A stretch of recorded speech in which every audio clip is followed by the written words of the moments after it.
विशाल तोते ने बचाई सैकड़ों यात्रियों की जान। उस रात आसमान ऐसा बरस रहा था जैसे बरसों का गुस्सा एक ही रात में धरती पर उतार देना चाहता हो। शहर से चली एक आलीशान ट्रेन, उसमें बैठे थे दौलत पर घमंड करने वाले लोग और उसी रास्ते के एक छोटे से गांव में रहते थे ऐसे गरीब लोग जिनके पास धन नहीं था लेकिन इंसानियत की सबसे बड़ी दौलत थी। लेकिन किसी को नहीं पता था उस रात एक रहस्यमय विशाल हरा तोता बार-बार एक ही दिशा में उड़ रहा था, मानो आने वाली तबाही को पहले से देख चुका हो। क्या वो सचमुच कोई साधारण पक्षी था या किसी अधूरी कहानी का पुनर्जन्म? आखिर क्यों गांव का मुखिया उसे देखकर सन्न रह गया और कैसे एक गरीब किसान ने उन अमीर लोगों की जान बचाने की ठान ली जिन्होंने कभी गरीबों को इंसान तक नहीं समझा था। जानिए इस कहानी में, आखिर तक जरूर देखिए क्योंकि अंत का सच आपकी सोच बदल देगा। सावन का महीना था। सुबह से ही बादल आसमान पर छाए हुए थे। शाम होते होते तेज हवा चलने लगी। रात के 8 बजते ही ऐसा लगा मानो पूरा आसमान फट पड़ा हो। मूसलाधार बारिश, बिजली की तेज गड़गड़ाहट और चारों तरफ सिर्फ पानी ही पानी। उत्तर प्रदेश के एक छोटे से गांव रामपुरा में लोग अपने अपने घरों के दरवाजे बंद कर चुके थे। गांव के बीचों बीच बने पुराने बरगद के नीचे मुखिया हरिदेव छाता पकड़े खड़े थे। उन्होंने आसमान की तरफ देखा। अरे भैया, इतनी तेज बारिश पिछले 20 साल में नहीं देखी भैया। उसी समय राम स्वरूप भी भीगता हुआ वहां पहुंचा। मुखिया जी, नदी का पानी बहुत तेजी से बढ़ रहा है। अरे भैया, पुल का क्या हाल है? अगर बारिश 2 घंटे और चली तो खतरा हो सकता है मुखिया जी। दोनों कुछ पल तक चुप रहे। तभी अचानक आसमान में एक बहुत बड़ा हरा तोता गोल गोल चक्कर लगाने लगा। वो बार बार रेलवे लाइन की दिशा में उड़ता, फिर वापस बरगद के पेड़ पर आ बैठता। अरे, इतना बड़ा तोता मैंने कभी नहीं देखा। मुखिया हरिदेव कुछ देर उसे देखते रहे। उनके चेहरे का रंग बदल गया। अरे, ये फिर लौट आया रे भैया। क्या मतलब मुखिया जी? मुखिया ने तुरंत बात बदल दी। अरे नहीं, कुछ नहीं। अभी सबसे जरूरी है गांव वालों को सुरक्षित रखना। उधर करीब 50 किलोमीटर दूर शहर के आधुनिक रेलवे स्टेशन से सरयू एक्सप्रेस अपने समय पर रवाना हो चुकी थी। एसी कोच के अंदर आरामदायक सीटों पर बैठे यात्री बाहर हो रही बारिश को मोबाइल से रिकॉर्ड कर रहे थे। राघव मल्होत्रा खिड़की से बाहर देखते हुए मुस्कुराया। बारिश देखने का मजा तो तभी ही है जब आदमी आराम से हो। क्यों? सही कहा। गांव वाले तो अभी तक पानी निकाल रहे होंगे। दोनों हल्का सा हंस पड़े। सामने बैठे एक बुजुर्ग यात्री ने उनकी बातें सुन ली। बेटा, कभी कभी वही गांव वाले सबसे पहले मदद के लिए खड़े मिलते हैं। राघव ने विनम्र मुस्कान दी, लेकिन उसके चेहरे से साफ था कि उसने उस बात को गंभीरता से नहीं लिया। इधर ट्रेन अपनी पूरी रफ्तार से आगे बढ़ रही थी, उधर बारिश और तेज होती जा रही थी। रामपुर गांव के पास बहने वाली नदी अब उफान पर थी। पानी धीरे धीरे रेलवे पुल के खंभों से टकराने लगा। राम स्वरूप की चिंता बढ़ती जा रही थी। अचानक वही रहस्यमय हरा तोता तेज आवाज में चीखा और इस बार वो बिना रुके रेलवे लाइन की दिशा में उड़ गया। राम स्वरूप ने उसकी उड़ान देखी। उसे ना जाने क्यों ऐसा लगा जैसे वो पक्षी किसी खतरे की तरफ इशारा कर रहा हो। अरे मुखिया जी, मुझे लगता है हमें रेलवे लाइन की तरफ जाकर देखना चाहिए। मुखिया हरिदेव ने कुछ पल सोचा, फिर गंभीर आवाज में बोले, चलो भैया, अगर हमारी शंका गलत भी निकली तो कोई नुकसान नहीं होगा, लेकिन अगर सही निकली। उन्होंने वाक्य अधूरा छोड़ दिया। दोनों ने लालटेन उठाई और अंधेरी रात में रेलवे लाइन की ओर बढ़ गए। उन्हें जरा भी अंदाजा नहीं था कि कुछ ही मिनटों बाद उनकी जिंदगी हमेशा के लिए बदलने वाली है। बारिश लगातार तेज होती जा रही थी। राम स्वरूप और मुखिया हरिदेव हाथ में लालटेन लिए रेलवे लाइन की ओर बढ़ रहे थे। तभी ऊपर से वही विशाल हरा तोता उड़ता हुआ आया। वो उनके सर के ऊपर 3 चक्कर लगाकर जोर जोर से बोला, अरे रुको रुको रुको रुको। राम स्वरूप ठिठक गया। अरे मुखिया जी, आपने सुना? इसने रुको रुको कहा। अरे हाँ रे राम स्वरूप, लेकिन ये पहली बार नहीं है। हाँ, आप इसे पहले से जानते हैं क्या मुखिया जी? अभी नहीं, समय आने पर सब बताऊंगा। तोता फिर रेलवे पुल की ओर उड़ गया। उधर सरयू एक्सप्रेस तेज रफ्तार से बारिश को चीरती हुई आगे बढ़ रही थी। गार्ड सुरेश ने वायरलेस पर लोको पायलट विजय से कहा, बारिश रिकॉर्ड स्तर की है, आगे सावधानी रखना है। घबराइए मत, ट्रैक अभी तक क्लियर दिख रहा है। लेकिन उसी समय बिजली जोर से चमकी। कुछ सेकंड के लिए पूरा इलाका जैसे उजाला हो गया। उस उजाले में विजय ने दूर नदी का उफनता पानी देखा। उसने तुरंत ट्रेन की गति थोड़ी कम कर दी। इधर राम स्वरूप और मुखिया पुल तक पहुंच चुके थे। बारिश इतनी तेज थी कि सामने 10 कदम भी साफ दिखाई नहीं दे रहे थे। मुखिया ने लालटेन नीचे की। दोनों के चेहरे का रंग उड़ गया। नदी का पानी पुल के नीचे बने मिट्टी के हिस्से को तेजी से काट रहा था। अगर पानी और बढ़ा तो पटरी नीचे से कमजोर हो सकती है। हमें रेलवे को खबर करनी होगी। राम स्वरूप ने जेब से मोबाइल निकाला।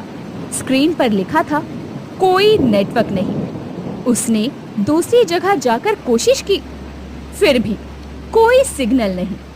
तभी वही रहस्यमय तोता फिर आया। इस बार वो सीधे पुल के एक किनारे बैठा और अपनी चोंच से एक खास जगह पर बार-बार चोट करने लगा। राम स्वरूप ने ध्यान से देखा। वहीं मिट्टी में एक लंबी दरार बन चुकी थी। बरसाती पानी लगातार उसी दरार में घुस। राम स्वरूप की धड़कन तेज हो गई। मुखिया जी, ये तोता हमें यही दिखाना चाहता था। ये यूं ही नहीं आया है। उधर ट्रेन में मीरा ने बाहर देखते हुए कहा, इतनी बारिश में गांव वालों का क्या हाल होता होगा? सरकार है, संभाल लेगी, कोई दिक्कत वाली बात नहीं है। सामने बैठी बुजुर्ग मुस्कुराई। सरकार यदि बाद में आती है बेटा, सबसे पहले इंसान ही इंसान के काम आता है।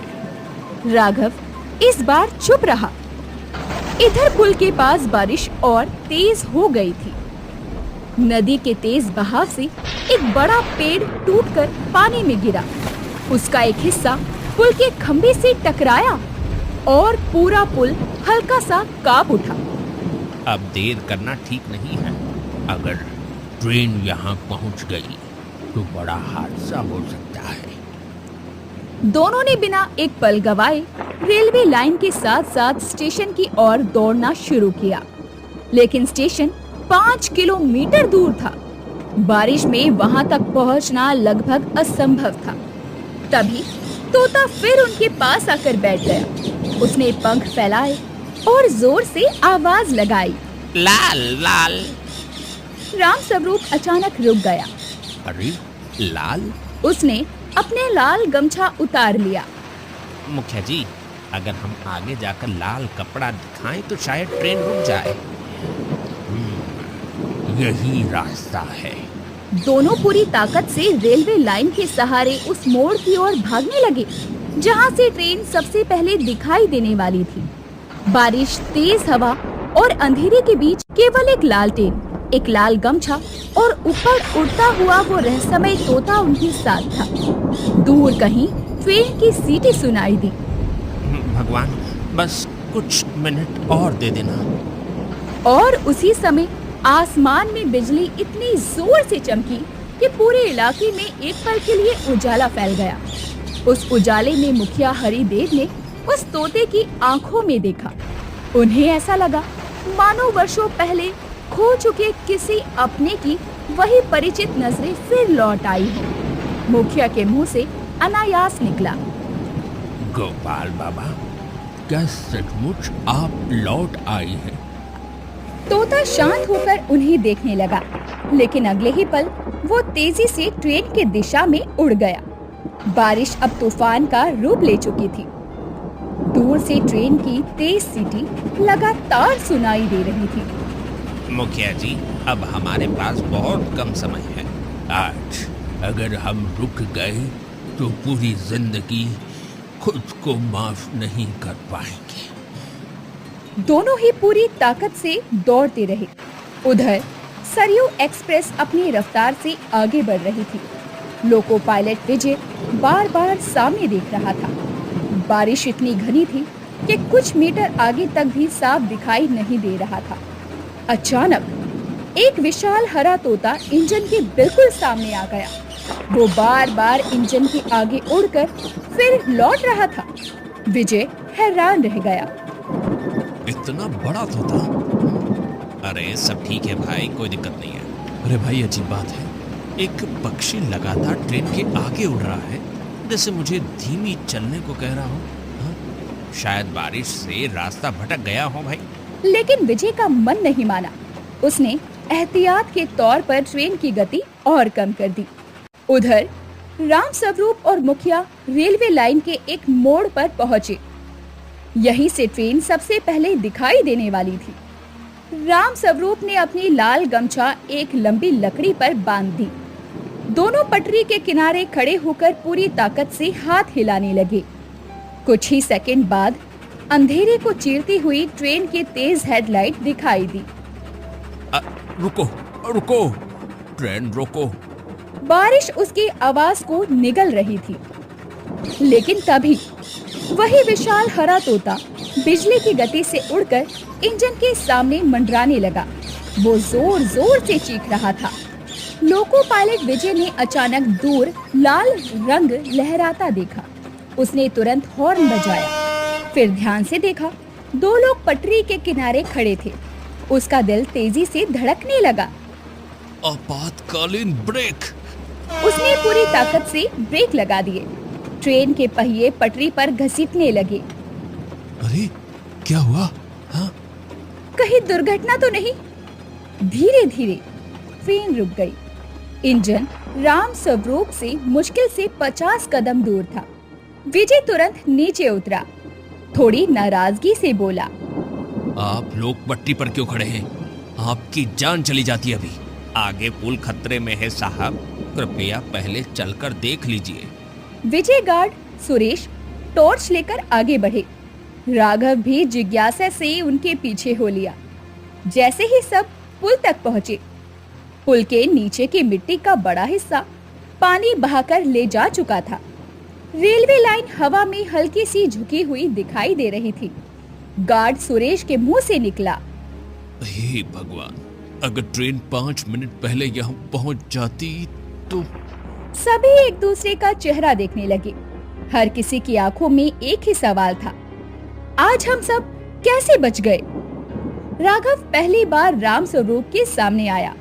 उसने भीगे हुए कपड़ों में खड़े उस किसान को देखा और धीरे से बोला, आपने हमारी जान बचाई है। हमने नहीं, इंसानियत ने बचाई है भैया। उसी समय ऊपर पेड़ की एक डाल पर वही विशाल हरा तोता बैठा था। वो बिल्कुल शांत था, जैसे उसका काम पूरा हो चुका हो। मुखिया हरिदेव धीरे धीरे उसके पास गए। उन्होंने हाथ जोड़ लिए। राघव ने हैरानी से पूछा, आप एक पक्षी को प्रणाम क्यों कर रहे हैं? मुखिया की आंखें नम हो गई। उन्होंने धीमी आवाज में कहा, क्योंकि ये सिर्फ एक पक्षी नहीं है। सभी लोग उनकी ओर देखने लगे। आज से 30 साल पहले हमारे गांव में एक वैद्य रहते थे, गोपाल बाबा। वे हमेशा कहते थे, जब तक मेरी सांस चलेगी मैं किसी मुसाफिर को मुसीबत में नहीं छोड़ूंगा। एक दिन इसी पुल के पास उन्होंने कई लोगों की जान बचाई, लेकिन खुद लौट कर नहीं आए। बारिश अब भी हो रही थी। सन्नाटा और गहरा हो गया। जब से ये तोता गांव में आया है, हर बार किसी बड़ी मुसीबत से पहले हमें सावधान कर देता है। इसकी आंखें, इसकी आदतें, सब कुछ गोपाल बाबा जैसी है। राघव ने अविश्वास से तोते की ओर देखा। वो कुछ नहीं कह पाया। तभी तोता उड़कर राम स्वरूप के कंधे पर आ बैठा। उसने बहुत धीमी आवाज में केवल 2 शब्द कहे, सेवा सबसे।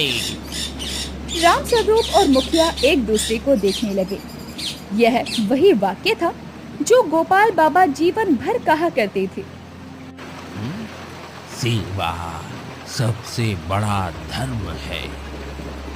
लेकिन इससे पहले कि कोई कुछ समझ पाता, दूर पहाड़ियों की दिशा से एक और तेज गर्जना सुनाई दी। मुखिया का चेहरा अचानक गंभीर हो गया। ये आवाज अच्छी नहीं है। ऊपर पहाड़ों से पानी का नया बहाव आ रहा है। मतलब अगर मेरा अंदाज सही है तो कुछ ही देर में पूरा इलाका पानी से घिर सकता है। अब सिर्फ ट्रेन नहीं, गांव भी खतरे में है। सभी लोग एक साथ नदी की ओर देखने लगे और उसी क्षण वो रहस्यमय तोता फिर से आकाश में ऊंचा उड़ गया। नदी का बहाव हर मिनट तेज होता जा रहा था। सभी यात्रियों से शांति बनाए रखने की अपील की। उधर मुखिया हरिदेव ने गांव वालों को इकट्ठा करने के लिए मंदिर की बड़ी घंटी बजाई। कुछ ही मिनटों में पूरा रामपुरा गांव चौपाल पर इकट्ठा हो गया। मुखिया ने ऊंची आवाज में कहा, सुनो सब लोग, अभी किसी के अमीर या गरीब होने का समय नहीं है। आज सिर्फ इंसानियत की परीक्षा है। जो आदेश मुखिया जी। राम स्वरूप आगे आया। ट्रेन में फंसे यात्रियों के लिए सूखी जगह, खाना और गर्म पानी की व्यवस्था करनी होगी। अरे भैया, अरे हमारे घर छोटे हैं, कैसे करेंगे? अरे दिल बड़े होने चाहिए, घर नहीं।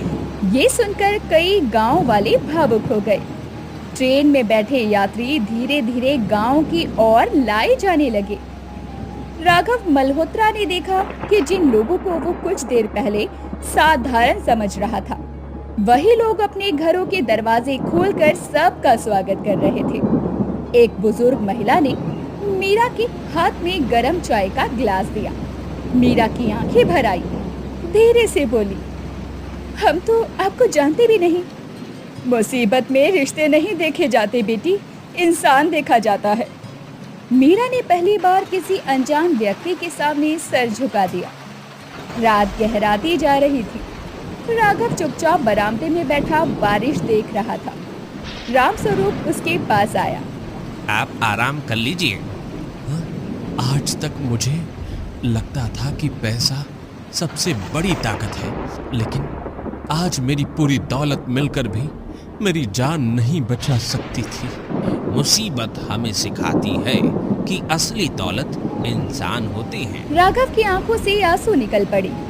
सुबह होने लगी। बारिश लगभग रुक चुकी थी। उसी समय वो विशाल हरा तोता बरगद के पेड़ पर आकर बैठ गया। मुखिया हरिदेव धीरे धीरे उसके पास पहुंचे। उन्होंने हाथ जोड़कर कहा, अगर सच में तुम गोपाल बाबा हो तो आज तुम्हारा वचन पूरा हो गया है। तोता कुछ क्षण शांत बैठा रहा। फिर उसने साफ आवाज में कहा, सेवा कभी मत छोड़ना। वो धीरे धीरे आसमान की ओर उड़ गया और कुछ ही पल बाद वो बादलों के बीच ओझल हो गया। उस दिन के बाद किसी ने उस रहस्यमय तोते को फिर कभी नहीं देखा। बरसात का मौसम बीत चुका था। रेलवे विभाग ने पुल को पूरी तरह नए सिरे से बनाया। उद्घाटन के दिन कई अधिकारी भी आए। राघव मल्होत्रा भी वहां पहुंचा। इस बार वो महंगी गाड़ी से उतरकर सीधे राम स्वरूप के पास गया। उसने दोनों हाथ जोड़ लिए। आपने उस रात मेरी जान ही नहीं, मेरी सोच भी बचाई थी। अगर उस रात कोई और होता तो हम उसके लिए भी यही करते। मैं इस गांव में एक स्वास्थ्य केंद्र और यात्रियों के लिए विश्राम गृह बनवाना चाहता हूं, लेकिन एक शर्त है। क्या शर्त है भाई? उसका नाम मेरे नाम पर नहीं, उसका नाम होगा गोपाल बाबा सेवा सदन। मुखिया हरिदेव की आंखें नम हो गई। उन्होंने आसमान की ओर देखा। ऐसा लगा जैसे दूर कहीं एक हरा तोता गोल गोल चक्कर लगाकर मुस्कुरा रहा हो।